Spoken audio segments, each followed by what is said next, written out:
नमस्कार। शाम के 7 बजने वाले हैं। खबर दमदार के इस वक्त के बुलेटिन के साथ मैं हूं अनुपम। चित्रकूट में कार ने कार को टक्कर मारी है। खड़ी कार को बेकाबू कार ने टक्कर मारी है। हादसे में बाल बाल बचा स्कूटी सवार शख्स। टक्कर के बाद कार लेकर फरार हुआ ड्राइवर। ये बड़ी खबर यहां पर हम आपको बता रहे हैं। एक्सक्लूसिव तस्वीरें इस वक्त हम आपको दिखा रहे हैं। चित्रकूट की एक खबर जहां पर कार ने कार को टक्कर मारी है। तस्वीरें इस वक्त आप देख रहे हैं किस तरीके से खड़ी कार को बेकाबू कार ने टक्कर मारी है। चित्रकूट की ये तस्वीरें। हादसे में बाल बाल बचा स्कूटी सवार शख्स। चित्रकूट में कार ने कार को टक्कर मारी है। ये तस्वीरें इस वक्त हम आपको दिखा रहे हैं। खड़ी कार को बेकाबू कार ने टक्कर मारी है। हादसे में बाल बाल बचा है स्कूटी सवार शख्स। चित्रकूट से खबर। एक्सक्लूसिव तस्वीरें इस वक्त हम आपको दिखा रहे हैं। बागपत में एक लड़के की पिटाई का वीडियो वायरल हो रहा है। वीडियो में दो लड़के बेल्ट और लात घूंसों से पिटाई करते दिखाई दे रहे हैं। वहीं पीड़ित अपनी जान बचाकर भागता दिखाई दे रहा है। मामला डोला गांव का बताया जा रहा है। वीडियो वायरल होने के बाद पुलिस ने घटना की जांच पड़ताल शुरू कर दी है। डोला गांव का पूरा मामला बताया जा रहा है। पुलिस इस पूरे मामले की पड़ताल में जुटी हुई है।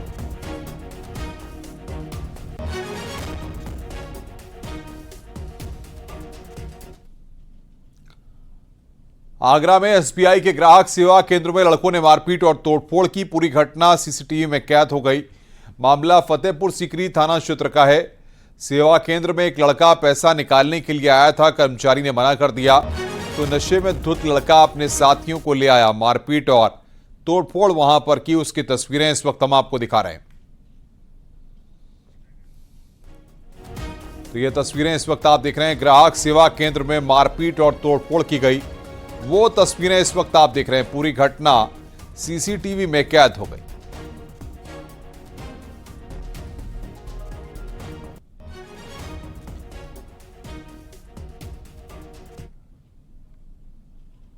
खबर हाथरस से है। पुलिस ने निजी कंपनी के मैनेजर के साथ अपहरण कांड में 3 बदमाशों को गिरफ्तार किया है। एनकाउंटर में 2 बदमाश पैर में गोली लगने से घायल हो गए। तीसरे बदमाश को पुलिस ने कॉम्बिंग के दौरान पकड़ लिया। बीते 1 जनवरी को कुछ बदमाशों ने निजी कंपनी के मैनेजर का अपहरण कर लिया था। बदमाशों के पास से 2 तमंचे, कारतूस मिले हैं। एक बाइक भी मिली है।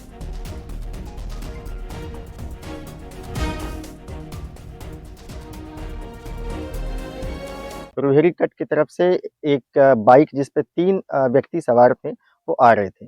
उनको रोकने हेतु पुलिस टीम ने उनको इशारा किया, लेकिन उन्होंने रुकने के बजाय अपनी स्पीड को और भी खतरनाक ढंग से आगे बढ़ा दी, तेज कर दिया और पुलिस टीम पर फायरिंग कर दी। इसके क्रम में पुलिस टीम को भी अपनी आत्मरक्षा में उन पे फायरिंग करनी पड़ी, जिसमें 2 व्यक्तियों को 2 बदमाश हैं उनको गोली लगी है और एक अरेस्ट हुआ है। इन दोनों जिनको गोली है उनको डिस्ट्रिक्ट हॉस्पिटल भेजा गया है। संभल हिंसा का पत्थरबाज सलीम गिरफ्तार हुआ है। आरोपी के पास से तमंचा, कारतूस बरामद किया गया है। पहले से ही थाने का स्टेशनर है सलीम। हिंसा के बाद दिल्ली भाग गया था। सरेंडर करने पहुंचे आरोपी को दबोचा गया है। अब तक कुल 51 पत्थरबाजों को गिरफ्तार किया गया है।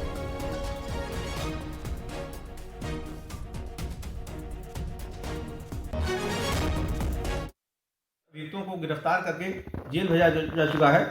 आज एक अभियुक्त सलीम पुत्र रफीक निवासी मोहल्ला नाला, थाना कोतवाली संभल को गिरफ्तार किया गया है। इस अभियुक्त द्वारा पुलिस कर्मियों से उनके पंप गन के 5 कारतूस 12 बोर लूट लिए गए थे। साथ ही क्षेत्राधिकारी संभल पर फायरिंग की गई थी। इस अभियुक्त के कब्जे से लूटे गए 5 कारतूस 12 बोर एवं एक तमंचा 12 बोर, एक खोखा कारतूस भी बरामद किए गए हैं। यह अभियुक्त घटना के पश्चात सीलमपुर नई दिल्ली भाग गया था। अम्बेडकर नगर में एक लड़के की हत्या कर शव गांव के बाहर फेंक दिया गया। मृतक के भाई की तहरीर पर 6 लोगों के खिलाफ केस दर्ज हुआ है। मामला गांव रानीपुर गिरंट का है। गांव के बाहर बाग में युवक का शव खून से लथपथ मिला। परिजन ने युवक के ही 6 साथियों पर हत्या का आरोप लगाया है। पुलिस ने 3 लोगों को हिरासत में लेकर पूछताछ शुरू कर दी है। रामाशीष नाम के युवक जिसकी उम्र 27 वर्ष है, उसका शव गांव के पास ही बाग में मिला। तत्काल थाना प्रभारी व अन्य उच्च अधिकारियों द्वारा मौका मुआयना किया गया। फोरेंसिक टीम द्वारा एग्जिबिट का संकलन किया गया। इसमें मृतक के भाई की तहरीर पर राजेश कुमार व उनके परिजनों के विरुद्ध अभियोग पंजीकृत किया गया है। जौनपुर में वर्दी पहने सिपाही का शराब खरीदने का वीडियो वायरल हो रहा है। मामला जलालपुर का है। इतना ही नहीं, शराब खरीदने के बाद सिपाही ने दुकानदार को पैसे भी नहीं दिए। त्रिलोचन बाजार का एक सीसीटीवी फुटेज वायरल हो रहा है, जिसमें सिपाही शराब खरीदने के बाद रुपए मांगने पर दुकान बंद करवाने की धमकी दे रहा है। 11 बजे के टाइम पे सुबह के संदीप तिवारी आए और उन्होंने 2 बाटल पानी लिया। संदीप तिवारी कौन है? सिपाही हैं। अच्छे, कहाँ के? जलालपुर थाने के। अच्छे। और वर्दी में आए थे और वो 2 बाटल पानी लिए और 20 रुपये की नमकीन लिए और 4 गिलास लिए। 68 रुपया मेरा बिल बना था। तो लेने के बाद जब जाने लगे तो हम पैसा मांगे तो बोले कल दुकान नहीं चला, नहीं गया। फतेहपुर में चोरों ने घर पर धावा बोल दिया। लॉकर तोड़कर चोर 1.5 लाख कैश और 5 लाख के जेवर चुरा ले गए। मामला पीरनपुर मोहल्ले का है। 2 चोर पास में लगे सीसीटीवी में कैद हो गए। पूरा परिवार रिश्तेदारी में गया हुआ था। लौटकर आया तो घर में सामान बिखरा था और लॉकर टूटा पड़ा था। चोर आए और मेरे मेन गेट का ताला तोड़ दिया और तोड़ने के बाद में फिर अंदर गैलरी का ताला तोड़ा और उसके बाद में 4 कमरों के अंदर ताले तोड़ दिए, जिसमें 3 कमरे बहुओं के थे और एक मेरा कमरा था। क्या क्या चोरी कर? और उसमें सभी कमरों में रखी हुई अलमारियों के लाकर तोड़ दिए और सारा सामान जो है नीचे फेंक दिया। लगभग कितने की नकदी हो, कितना कैश गया हो? हाँ, लगभग जो है ये 1.5 लाख के करीब कैश है और 3.5 लाख के करीब जेवरात है। खबर सुल्तानपुर से है। लखनऊ वाराणसी 4 लेन पर अभियाकला डायवर्सन पर अयोध्या जा रही यात्रियों की स्लीपर बस डायवर्सन बोर्ड से टकराकर पलटने से बच गई, जिसमें 4 यात्री चोटिल हो गए। 39 यात्री बाल बाल बच गए हैं। दुर्घटना के बाद बस खराब हो गई। यात्री खुले आसमान के नीचे ठिठुरते रहे।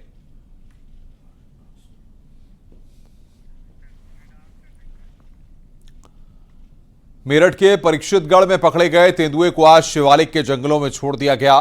2 दिन पहले गन्ने के खेत में तेंदुआ फंस गया था। आज सहारनपुर के शिवालिक जंगल में उसे छोड़ दिया गया।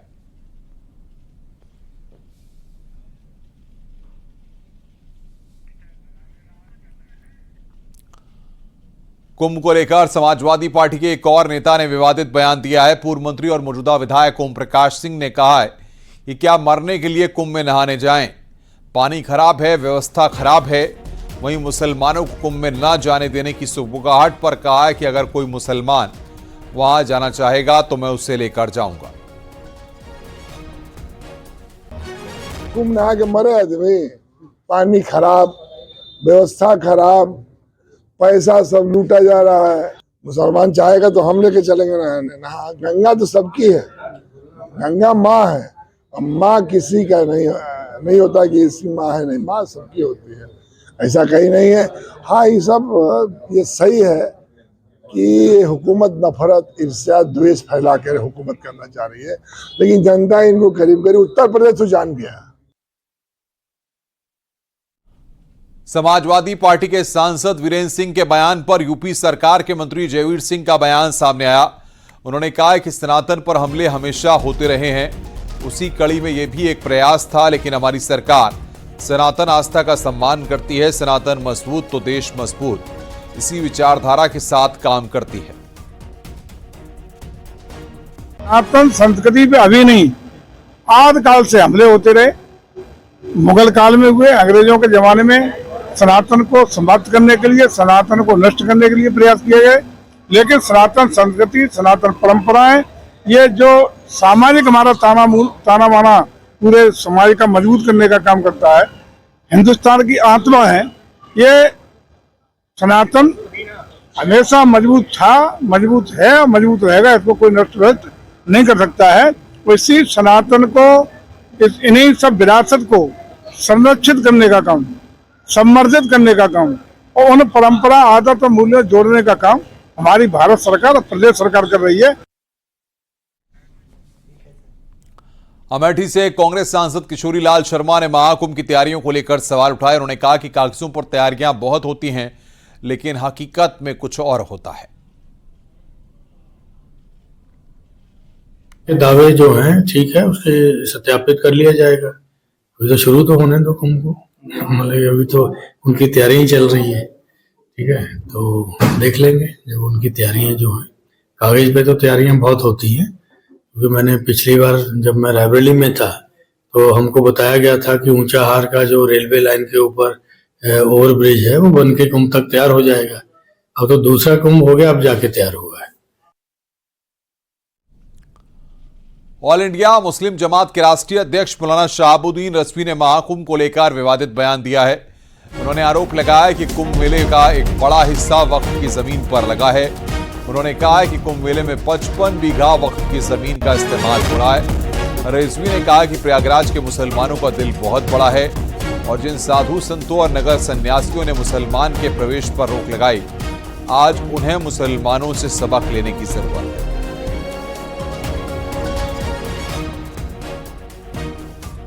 वो कहा और कुंभ के मेले में जिस तरीके से अखाड़ा परिषद, नागा सन्यासियों ने और स्वामी बाबाओं ने मुसलमानों के प्रवेश पर प्रतिबंध लगाया, उस पस मंजर में अगर देखें तो खुद प्रयागराज के जो मुसलमान हैं उनमें से एक सरताज नाम के हैं, उन्होंने इस बात की जानकारी दी और कहा, एलानिया तौर पर इस बात को कहा कि जो ज़मीन है, जिस ज़मीन पर, ज़मीन के बहुत सारे हिस्से पर जो शामियाने तंबू वगैरह लगाए गए हैं, इंतजामात किए गए हैं, मेला लग रहा है, ये वक्फ की ज़मीन है और वहाँ के मुसलमानों की ज़मीन है।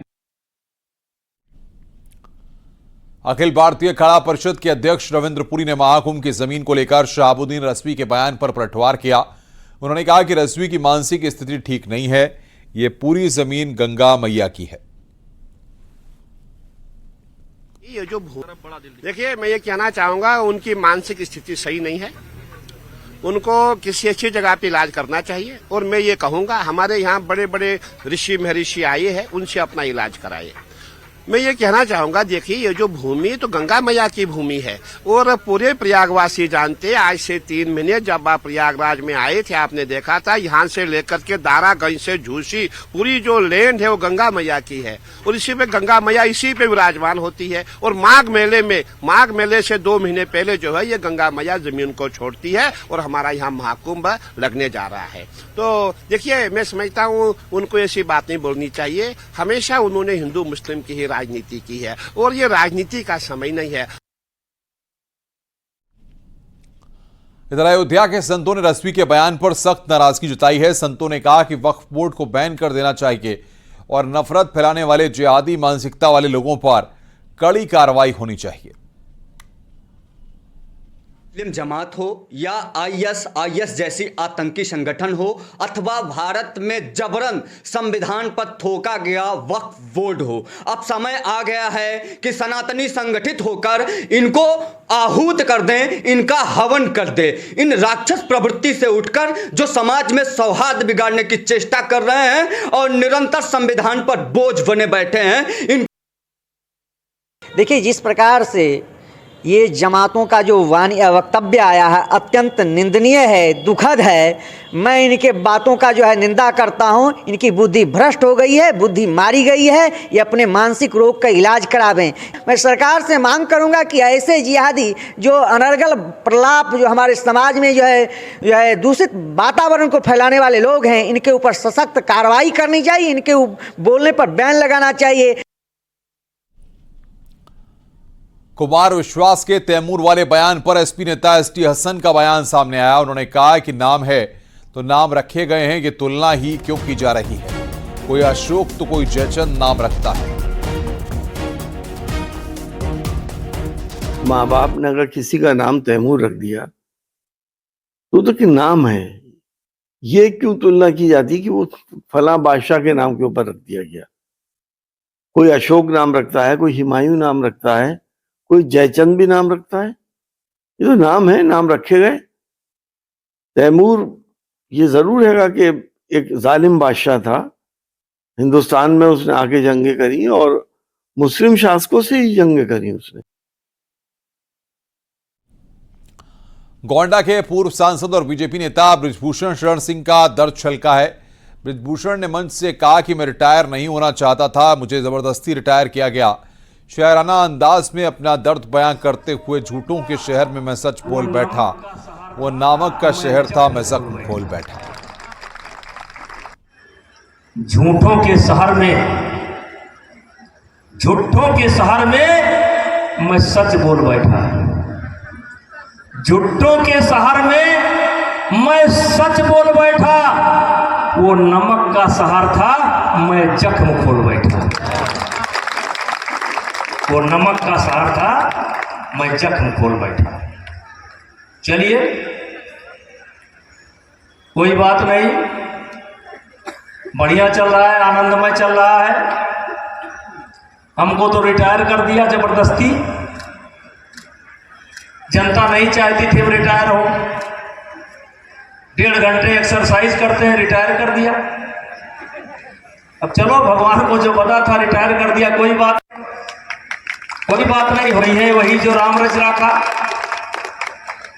और मैंने कहा था कि मैं ज्यादा सेवा करूंगा, रिटायर होने के बाद मैं ज्यादा सेवा करूंगा, ज्यादा सक्रिय रहूंगा। लखनऊ में आयोजित जनजातीय युवा आदान प्रदान कार्यक्रम 2025 में सीएम योगी ने युवाओं से संवाद किया। सीएम योगी ने कहा कि प्रदेश में अब तेजी से विकास हो रहा है, कानून का राज है, सुशासन की पहली शर्त सुरक्षा और कानून व्यवस्था है, बिना सुशासन विकास संभव नहीं है।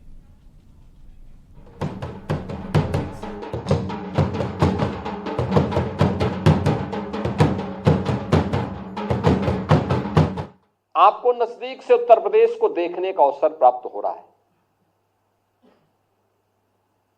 उत्तर प्रदेश जो आज विकास के मानक में देश के सामने विकास का एक अग्रणी राज्य बनकर के उभर रहा है, इसके लिए पहली शर्त है विकास के लिए सुशासन की पहली शर्त होती है सुरक्षा और कानून व्यवस्था की स्थिति। अगर उग्रवाद है, आतंकवाद है, उपद्रव है, दंगे फसाद हैं, तो विकास नहीं हो सकता, रोजगार का सृजन नहीं हो सकता है, निवेश नहीं हो सकता है, सुशासन नहीं आ सकता है। इसकी पहली शर्त है सुरक्षा और कानून का राज। कानून का हम पालन करें, कानून हमें संरक्षण देगा। और यह सम्मान का भाव जब हमारे मन में आए, एक कानून के प्रति श्रद्धा का यह भाव पैदा करता है हमारा संविधान। पीएम मोदी ने 13 किलोमीटर लंबे दिल्ली गाजियाबाद मेरठ नमो भारत कॉरिडोर के साहिबाबाद से दिल्ली के न्यू अशोक नगर तक नमो भारत ट्रेन का उद्घाटन किया। यह दिल्ली की पहली नमो भारत कनेक्टिविटी होगी जो दिल्ली और मेरठ के बीच होगी। इससे पहले पीएम मोदी ने साहिबाबाद आरआरटीएस स्टेशन से new Ashok Nagar RRTS station तक नमो भारत ट्रेन की सवारी की। सफर से पहले पीएम ने क्यूआर कोड स्कैन करके ट्रेन का टिकट खरीदा, उसके बाद ट्रेन में सवार हुए। यात्रा के दौरान पीएम मोदी ने बच्चों से बातचीत कर उनकी हौसला अफजाई की। इस मौके पर बच्चों ने पीएम मोदी को गिफ्ट भी दिया। आपको बता दें कि आज शाम 5 बजे से यात्रियों के लिए नमो भारत ट्रेनें हर 15 मिनट के अंतराल पर मिल रही हैं।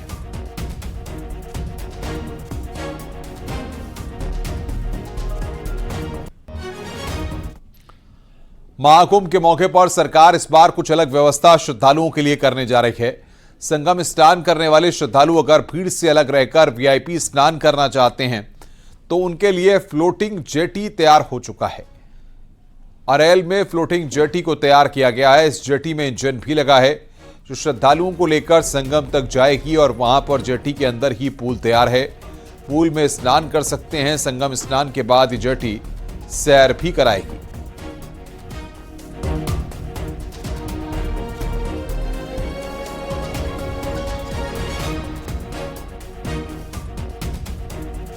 फ्लोटिंग जेटी के अंदर ही संगम स्नान की व्यवस्था यहां पर की गई है। महाकुंभ में पहली बार फ्लोटिंग जेटी श्रद्धालुओं को संगम की सैर कराएगी। अब उसमें इंजन फिट कर दिया, जैसे आप बोट्स में इंजन देखते हैं वैसे जेटी में भी इंजन लगाया है, और अब आपको ये इंजन बोट की तरह ये जेटी चलेगी पानी में।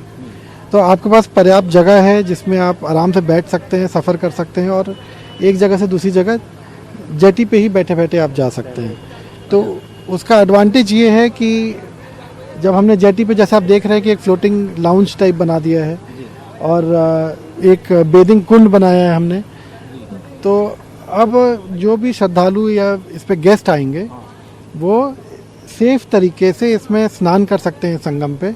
इनको बाहर उतरने की ज़रूरत नहीं है। बोट चली जाएगी संगम पे, वहाँ पार्क किया, वहाँ हमने जेटी को पार्क किया और श्रद्धालु इसी कुंड में उतरेंगे और नहा लेंगे।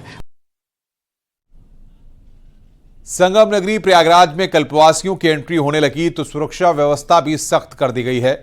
मेला क्षेत्र में सबसे बड़े एंट्री पॉइंट परेड क्षेत्र में चेकिंग अभियान चलाया गया। परेड क्षेत्र में बने अस्पतालों में भी चेकिंग की गई है।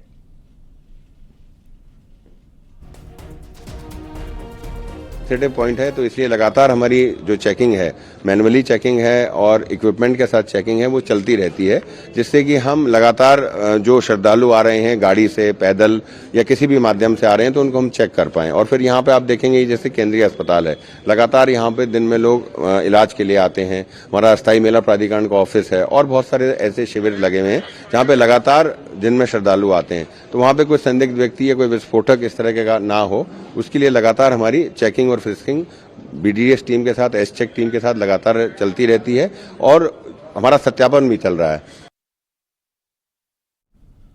प्रयागराज में आज शाम त्रिवेणी घाट पर आरती हुई। आरती में हजारों लोगों ने शिरकत की। त्रिवेणी आरती में महिलाओं ने भी हिस्सा लिया।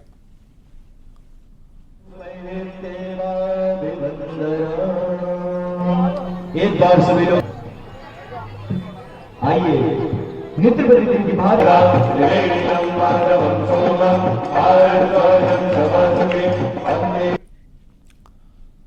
कौशाम्बी में न्यूज 18 की खबर का असर हुआ है, जहां नेत्रहीन बुजुर्ग लवकुश मौर्य को प्रशासन ने कंबल दिया।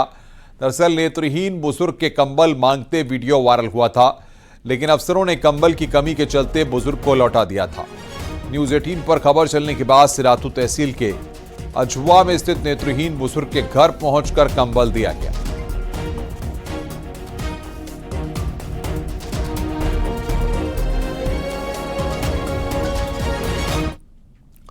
वाराणसी जिला अदालत के कोर्ट रूम में बंदर पहुंचने से अफरा तफरी मच गई। कुछ अधिवक्ता अपनी फाइल संभालते नजर आए तो कुछ लोगों ने कोर्ट रूम में रखी कुर्सी से उठकर दूर हटना दिखा। अब इससे जुड़ा एक वीडियो सोशल मीडिया पर जमकर वायरल हो रहा है। वाराणसी की डिस्ट्रिक्ट कोर्ट में शनिवार को ज्ञानवापी केस की सुनवाई चल रही थी। ये बंदर सुनवाई के दौरान सीजेएम कोर्ट में टेबल पर तो कभी जिला जज के कोर्ट परिसर में घूमता रहा। हैरानी की बात यह है कि यह बंदर सुनवाई पूरी होने के बाद अपने आप वहां से चला गया। बंदर का एक कारनामा देखकर सभी 39 साल पुराने राम मंदिर से जुड़े घटनाक्रम को याद कर रहे हैं।